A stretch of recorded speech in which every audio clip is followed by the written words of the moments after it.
Selamat pagi murid-murid. Hari ini kita akan belajar tematik. Nah, kalian jangan lupa menyiapkan buku dan alat tulisnya. Oke?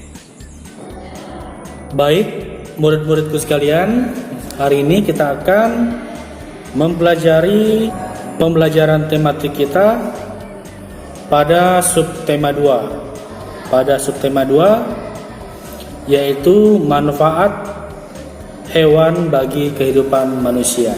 Nah, sekarang di bawahnya kalian bisa membaca pada halaman 33, yaitu membaca dongeng dengan tepat. Nah, kali ini kita akan membahas mengenai fabel. Apa itu fabel? Fabel adalah dongeng yang tokoh-tokohnya berupa hewan. Untuk mendapatkan informasi dalam dongeng, kita harus membacanya dengan cermat. Hal yang perlu diperhatikan pada saat membaca antara lain adalah yang pertama, lafal. Apa itu lafal? Lafal adalah pengucapan kita. Pengucapan kita harus jelas dan juga harus tepat. Jangan ada yang terbata-bata atau masih mengeja. Nah, itu tidak bagus di dalam proses membaca sebuah dongeng. Tetapi Bapak yakin kalian, anak-anak Bapak, pasti sudah bisa membaca dengan lancar, dan itu tidak menjadi masalah bagi kalian ketika nanti akan membaca sebuah dongeng. Kemudian yang tadi pertama sudah lafal, yang kedua adalah intonasi. Apa itu intonasi? Intonasi adalah tinggi dan rendahnya nada suara. Intonasi diatur dengan tepat sehingga enak atau nyaman untuk didengar. Untuk supaya intonasinya itu dapat enak didengar, dibutuhkan yaitu tanda baca. Tanda baca seperti tanda titik, tanda koma, tanda tanya, tanda seru, itu adalah tanda baca yang sering digunakan di dalam membuat sebuah dongeng atau sebuah kalimat atau sebuah bacaan. Kita perhatikan, ada tanda titik. Apa sih fungsi tanda titik itu? Nah, cara membacanya adalah dibaca dengan nada suara yang datar. Contoh, ada sebuah kalimat, aku sedang tidur, titik. Nah, itu nadanya datar. Atau aku sedang makan, nadanya datar. Dan jangan lupa di ujung kalimat diberi tanda titik. Kemudian tanda tanya, dibaca dengan nada suara semakin menurun. Contoh, kamu sedang apa? Tanda tanya. Kamu sudah makan? Tanda tanya. Ujung kalimatnya itu mengalami penurunan suara. Dan jangan lupa diberi tanda tanya ujungnya. Kemudian tanda seru. Bagaimana tanda seru? Tanda seru kita menggunakannya semakin naik. Contoh, ayo semangat, tanda seru. Contoh yang kedua adalah kamu pasti bisa, tanda seru. Nah, ujungnya itu semakin menaik. Nah, itu adalah tanda penggunaan tanda baca tanda seru. Kemudian ada tanda koma. Tanda koma itu digunakan untuk berhenti sejenak sekitar 2 detik. Contoh, selamat pagi, Bapak Ibu sekalian, titik. Nah, selamat pagi, Bapak Ibu sekalian, titik. Apa kabar, sean. Nah, jadi dibacanya jadi apa kabar, sean. Nah, seperti itu.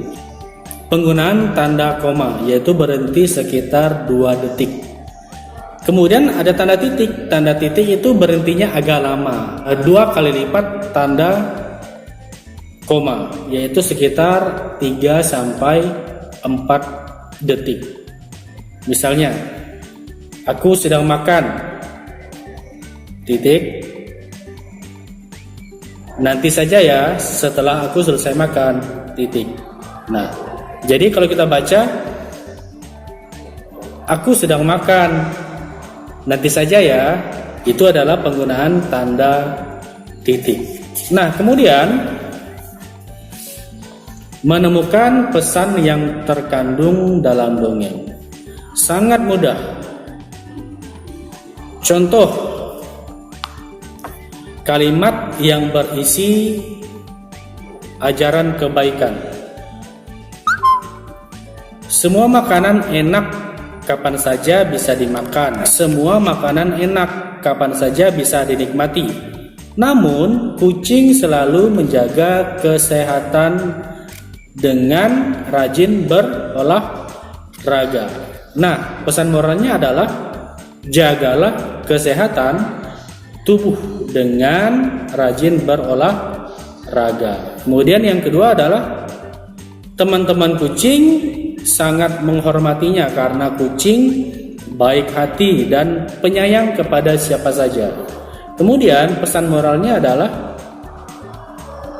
jadilah seseorang yang baik hati dan penyayang kepada siapa saja. Nah, itu adalah pesan moralnya.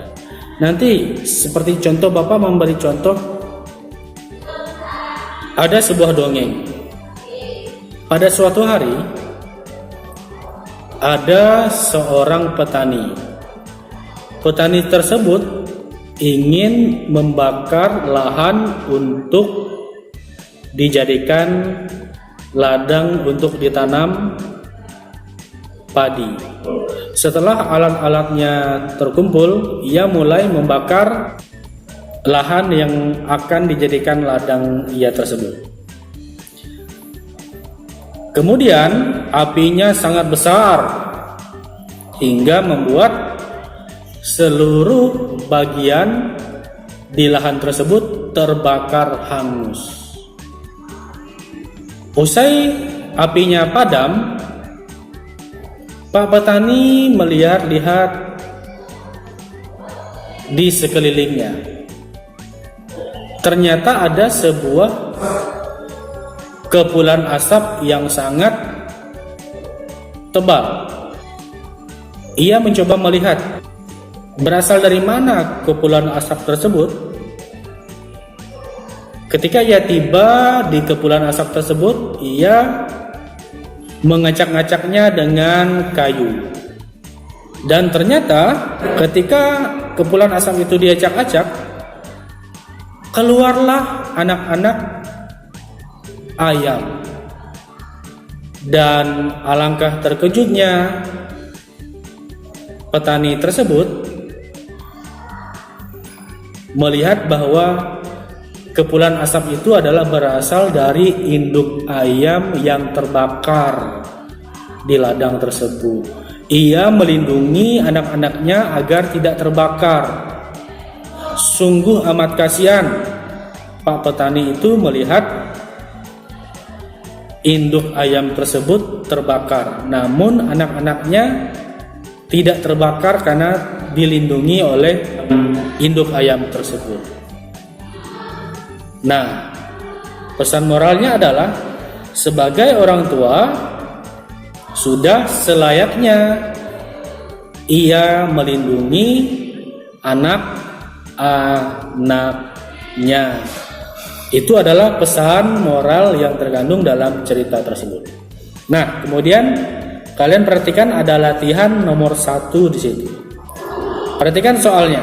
Bapak akan menjawab soal nomor 1 bagian A.